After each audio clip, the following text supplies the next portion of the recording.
And I'm going to be talking about all things to do with The Cure after this.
Curepedia is an immersive and beautifully designed A to Z biography of The Cure. They are, arguably, if you want to start a fight about it, the biggest alternative rock band in the world. Between 85 and 2000, every album they released went to at least gold in the UK, the US, or both. In America, they have earned full platinum albums, and they are estimated to have sold 30 million albums worldwide. Elder statesmen now of alternative rock, and tireless touring ensures that they inspire countless generations as well.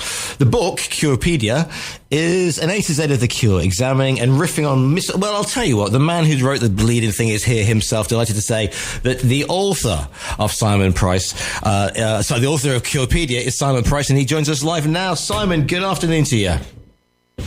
Good afternoon, Giles. Good to Thank you for having me. Good to have you with The Cure. Yeah, I mean, they are the biggest alternative band in the world. Because if you think about who was on the landscape, in the early 80s or the late 70s when The Cure came on the scene in terms of alternative, Psychedelic Furs, where are they now? The Cult, perhaps? Everybody else has fallen by the wayside. But my goodness, Fat Bob and the boys are still absolutely packing out the venues and producing great music. Yeah, last year's tour, the Lost Will tour in America, was their highest grossing of their career. And I just think there still is this massive hunger for their music. And they do seem to have this strange ability to connect with people from different countries, different generations, whereas some of those other bands you mentioned are very much locked within their own era, aren't they? Yeah, and I think the other thing is the fact that what the Cure have done quite successfully is that they were goth, but not in the sort of, I don't know, the Mission or the that sort of way. They weren't Bauhaus scary goth. I mean, I refer to him as Fat Bob in a nice friendly way, but he always looked like he'd fallen out of bed and was quite cuddly. But he also in a pre-Tim Burton world, he got that goth in terms of English eccentricity before Helena Bonham Carter even arrived on the scene. Yeah, definitely. And by the way, you're lucky to get Robert Smith out of bed before about 2 p.m. He's very much a nocturnal creature. I think they had their phase of being, as you put it, Bauhaus scary. If you listen to the album Pornography from 1982, that is so bleak, dark and nihilistic that you've really got to be in the right headspace to even dare put the needle on the record. But yeah, the thing with them is they weren't afraid to sort of have fun and to write big pop songs as well. If you watch any of those videos, the classic videos they made with Tim Pope for songs like The Love Cats or Close to Me, they were absolutely just such a lot of fun. And a lot of people, of course, hated that. They thought, oh, how can they expect us to take them seriously when they're just larking about like that and playing the fool? But I love that about them because nobody is moody and miserable the whole time. Well, very few people. Yeah, this is the thing. You're supposed, if you were a goth, you're supposed to be you're supposed to be hanging out in a belfry somewhere, hanging upside down. But they were having a great laugh. And if you think about it, I mean, I said before we came on air, and you've interviewed him as well, Lol Tolhurst from one of the originals, and when Boys, the original Boys Don't Cry album, and they were a tough unit. I mean, they came up the hard way. I mean, Robert Smith isn't, despite his cuddly demeanour. Reading that first book, I thought, my blimey, I wouldn't like to see him in a scrap because he seems like quite handy. He is quite handy, There's a whole chapter, V is for Violence, in the book about all the scrapes that the Cure got into. And quite often in the early days, it was, them being attacked by skinheads because, the National Front were, quite a big deal in those days. And they used to turn up and cause trouble at Cure gigs. But almost as often, it was the Cure fighting amongst themselves, basically breaking up on stage and having big scraps in bars afterwards and stuff like that. So all that's in there. Yeah, you wouldn't mess with them. You wouldn't mess with them, despite cuddly appearances. But there's an intelligence in the music because, like all great bands, they change. So the Cure from something like Killing an Arab, which you probably are about to put out these days without sounding like Woke Finder General, to going through to the stuff that was massively successful in the States, but without quote unquote selling out because we have a rule at this radio station that you cannot play Friday I'm in Love on a Friday because it's too cheesy. But that crossover appeal that takes them from the avant-garde of new wave punk, or the tail end of punk into the 80s, and then doing almost like a Depeche Mode, in a more wholesome way, can we say? Yeah, Friday I'm in Love is overplayed anyway. So any Cure song you can play other than that, you just played Lullaby, brilliant. Yeah. But I think the thing with the Cure's music is you can look at it on quite a superficial level, or you can really zoom in with a microscope. So take one of their biggest songs, Boys Don't Cry. Yeah. On the face of it, it's just a song about breaking up with somebody and regretting it. It's just a song of heartbreak, but it's also, if you want to think about it more deeply, it's kind of calling out toxic masculinity, this idea that men are supposed to be stoic and never show their feelings. And, that was quite ahead of its time in the late 70s when it came out. So this is one reason the book took so long. I started sort of just zooming in, and before I know it, the book's half the length of the Bible, literally. Not a bad thing, I would have to say, especially when it's dealing with the Cure, because at least they've gone through so many different styles and gone through so many music styles and music members. And they went from being, that first album is very different to something like Japanese Whispers, for example, where they go almost full synth. And I remember being on a dance floor, and I'd be about 16, and all these goth women came out, and I was blown away because everybody was dancing to The Walk, for example. And it was like, yeah. And then Head on the Door comes out, and it's completely different. There are still some things that strand it together, but it's much more, if you like, should we say radio, to paraphrase REM, radio friendly shifters or whatever, or Nirvana even. Nirvana, yeah. Absolutely. I think one of Robert's biggest influences is David Bowie. And David Bowie sort of set the template for always changing and being a kind of musical chameleon and going through different phases. And the Cure very much took that on board. People might say there's a certain Cure sound that you associate with them. But you mentioned something like The Walk. Yeah, they were basically a synth duo at that point. And it's just a fantastic electronic dance record, which is so different from anything on their first album. So they've never been afraid to take those kind of moves forward. And along with people like New Order, who were very much their kind of rivals / contemporaries, they were pioneering in their use of drum machines within rock music. So there's all of that going on in there, definitely. And as a live unit, they've always been good too, haven't they? The live gigs of the Cure the Cure have always been, full-on experiences. They really deliver. They're like Bruce Springsteen. They'll play for 3 hours, and sometimes critics have had a go at them for that, saying, "Oh, this is boring. I want to go home." But the fans don't care. The fans love it. If you get a ticket to a Cure gig, you're going to get your value for money without any question. So where do you start then? Because you got something. I mean, it's not half. I mean, it looks gorgeous. I'm looking at it. Thank you. Yeah, but, yeah. And it's got a ribbon so you can delve in and delve out. I mean, I think that's a brilliant idea. Yeah. Yeah, I think the reason for that, apart from that it looks nice, is that I don't think it's a book that people are going to read from A to Z, from a forest to zoology, stopping off at Kew for Queen's Park Rangers or whatever. I think it's one that people are going to sort of dip in and out of. I almost don't want to say it's a toilet book, but it's that kind of thing that you can sort of flick back and forth. It is an essential reference book for an acolyte of the great Robert. How's that for a thing? And that's not just you reading for a press release by any. No, not at all. Actually, that came out of your own mind. Yeah. No, brilliant. Yeah, it is. And I think writing it in that kind of A to Z format was quite liberating, because it meant I didn't have to say Robert Smith was born on the blah, blah, blah, and then take it up to date with their newest album, which is yet to come out. I was able to sort of really write little essays about themes, about, I don't know, A is for alcohol, and I don't know, M is for madness, as in insanity, not the group, and all of that, and just draw together different little sort of hints and facts from different periods of their career, and try and make sense of it all. 45 years of it's a long old career to look into, and just they had such an effect on me, and they continue to have such an effect on listeners to this day. And I was just trying to answer the question, what is it about this group that really speaks to people? And I don't know if the book's achieved that, but hopefully it's got some way there. Well, yes, the thing, because they have been through the whole thing of emotions and experiences. I mean, A is for alcohol. I mean, Lowell told us is quite open about his struggles and what happened when they were recording the album in the south of France, and he was all over the shop. And he was, and they were quite. I mean, Robert's quite ruthless in terms of cutting people loose if it's going to harm the band. He has been, but there will be some people within the band who would say that, if anything, he was too sentimental in keeping Lowell within the band for as long as he did. And you've spoken to Lowell, and you will know that he's very much somebody who owns his mistakes, and he's willing to admit that he was a bit of a nightmare at the time, but also he was suffering. Alcoholism is an illness. So I haven't shied away from that within the band.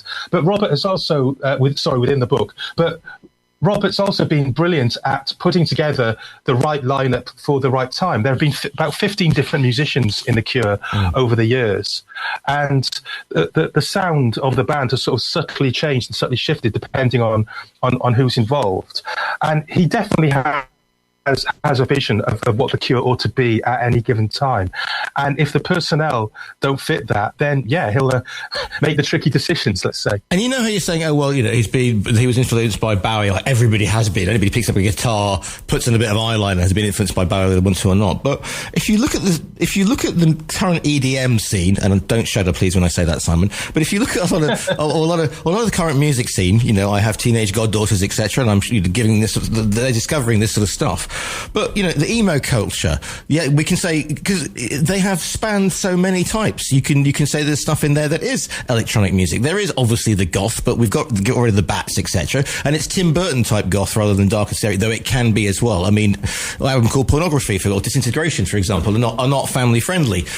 But you can almost argue with a lot of their appearances and a lot of their style is also maybe filtered down to the grunge movement, to a lot of harder rock acts.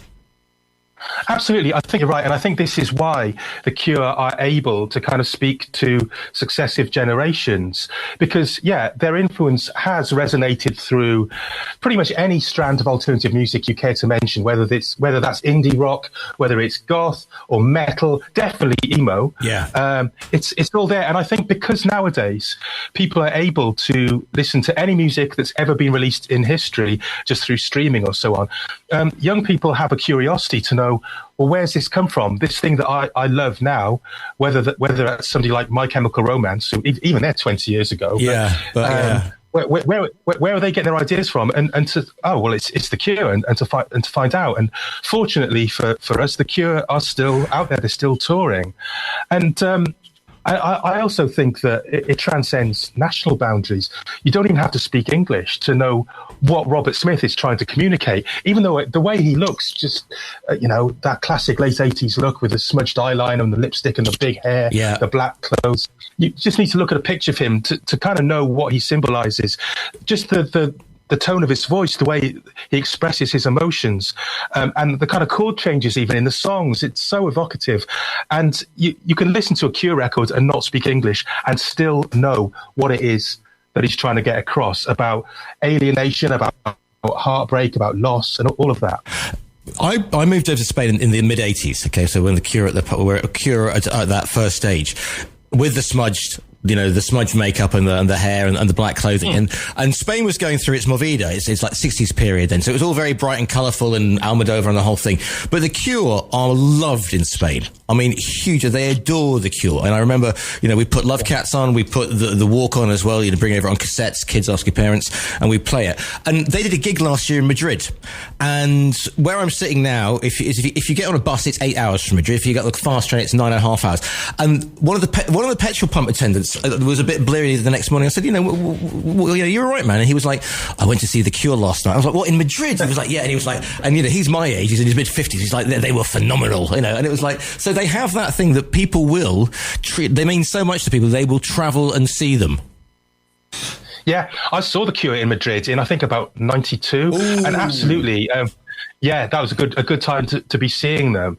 I think there's, and I don't want to sort of stereotype the Spanish-speaking world, but there is a certain kind of drama to their music that almost has echoes of flamenco in it. In fact, there's a song on the album The Head on the Door called The Blood, which the guitar style in that is very flamenco. Yeah, I'm paralyzed by the blood of Christ. Yeah.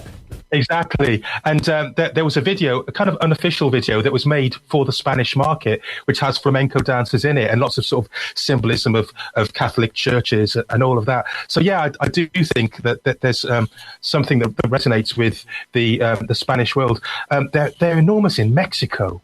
2 of their 3 biggest ever gigs were in Mexico, and I believe Curepedia will be translated into Spanish at some point this year. It's only taken so long because the book is so long to get somebody to translate all that into Spanish. But I think that's a really interesting fact that there's this affinity between Hispanic culture and the Cure, for sure. And also the videos, because we're talking about a time when MTV was coming on the scene, videos, everybody was making videos, and Duran Duran, hang your heads in shame for Wild Boys. But it was that time when everybody was making videos and trying to be more and more flamboyant in the whole thing. And yet the Cure, because they have that background, were absolutely nailing it with the choices that they made and the input that they put in. Yeah, I think they were willing to surrender their cool, if you like, to their video director, Tim Pope.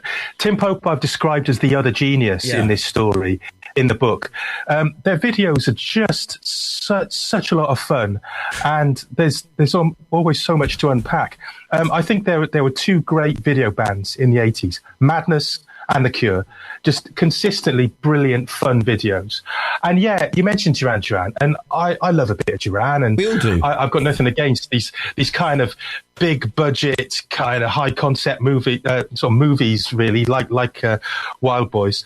But The Cure are a bit more lo-fi, and they're a bit more willing to look ridiculous. So, for example, Close to Me, they're all crammed inside a wardrobe, playing the song on plastic combs and so on, and the wardrobe topples off a cliff and then it fills with water, which is a reason why the BBC wouldn't play it. Actually, they thought it was going to, encourage children to get in a wardrobe and fall off a cliff. But my Spanish art teacher came running in when that came on Spanish TV. The next weekend on Monday, my art teacher came running in and said, "Have you seen The Cure's?" I mean, this is my art teacher who was more visibly excited about The Cure's video than he had been about teaching us about the history of art. Yeah, I think they're absolutely brilliant visually as much as anything else. Even the record sleeves. I interviewed Andy Vella, who he's actually done some of the art within the book as well, within Curepedia, about their record sleeves. They had such a distinctive kind of aesthetic in terms of how they wanted to put themselves across, and it's quite playful. It would have been so easy for them to try and maintain some kind of mystique and some kind of gravitas, but they're so willing to kind of puncture that, and I think that gives people a way in. That they're not this scary sort of forbidding group. They are saying, yeah, we are writing about some dark, difficult subject matters, but take our hand. We're gonna draw you in, and we'll walk you through it. And I think that's really important. How long did it take to write this, Simon? Because people think, I mean, in certain ways, people think, oh yeah, he's just gone and put a bunch of stuff together, which is people who don't write that sort of thing. We do, but this is more difficult to put together and keep concise. If it's a book, you quote unquote dip it in, dip out of wherever you are reading it, than doing if you like a narrative line and arc. I'm not sure I succeeded in keeping it concise. Let's just say that. It took 3 years on and off to write it. It shouldn't have done. It wasn't meant to. I missed a couple of deadlines, and it was all quite fraught for a while. But essentially what happened was I just threw myself into the research. I set myself this insane task of trying to gather together the entire world's kind of collected knowledge about the Cure, and then to sort of shred it down and put it together into a new shape and make sense of it all. And I would find myself late at night listening to an interview they did in 1981 in Australia that was only ever released on cassette, and I managed to sort of do an illegal download of it and stuff like that. Or I'd be watching a YouTube clip of Robert talking to Swiss television in 2002 that only had about 600 views, just because I thought he might say one thing in that interview that unlocks everything. And so, yeah, I went overboard, really. I went way overboard. We were talking about things you were watching, obscure things, and talking about how young people got into it. If there's one thing online that may have got young people into it, it's that now famous clip, isn't it, where they're getting into the Rock and Roll Hall of Fame when that American reporter goes, oh my God. Isn't that just perfect Cure? I love that. And it says so much about the kind of difference between a kind of British sensibility and the American mentality. Because, it's Carrie Keegan. It's at the Rock and Roll Hall of Fame. And she bounds up to Robert, really excitable, saying, Robert Smith, the Cure, inducted into the Rock and Roll Hall of Fame. Are you as excited as we are? And he just sort of like looks her up and down and says, well, by the look of you, no. and he didn't mean any harm. No. And she's been quite cool about it afterwards, and she sort of, you know, being able to have a laugh at herself. But yeah, it does say so much. And also, The Cure don't exist for accolades or awards. They've received plenty of them, but that's not what it's about for them. So yeah, that whole idea that getting some kind of gong that confers upon you this legendary status, they don't need it. They already have legendary status. And just fine. I'm going to start at the I'm going to end at the beginning, because you said that it'd be very easy for you to start by saying Robert Smith was when the Cure were formed in 1976 and the whole thing. But you start with this thing called A Forest, which for any other band might sound pretentious and over the top and the whole bit, but it fits beautifully, doesn't it? It's that whole again English folklore quirky line. Yeah. That is a bit of a sort of showpiece chapter, and I cheated slightly by deciding that the letter A, the word A, the indefinite article, counts. So that I could start with A Forest, because it is maybe their most iconic single. Because I found that once you kind of unpack that song, there's so much that goes into our cultural kind of memory about forests, from, I don't know, everything from the Brothers Grimm to the Sopranos to Macbeth, and I think I got about halfway through that chapter before I'd even mentioned the song, because that's how I write. But the Cure are so informed by the culture around them, by literature, by art, by everything else, by poetry, and that was one of the real joys of writing this book. And I hope that's what people will get from reading it, that they will listen to the records in a new way and see where it's all coming from. The book is called Curepedia, an immersive and beautifully designed biography of The Cure. It is out now. It's by Simon Price. You'll be able to order it, by the way, on our own TRE bookshop. Simon, if people want to find you online, where's the best place to, in the nicest possible way, track you down?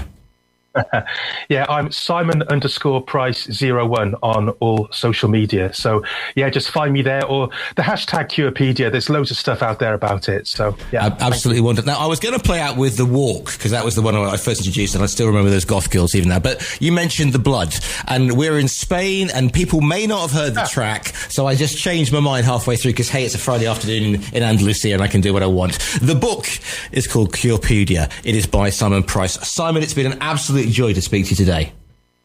Yeah, thank you for having me. It's been fun.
the floor.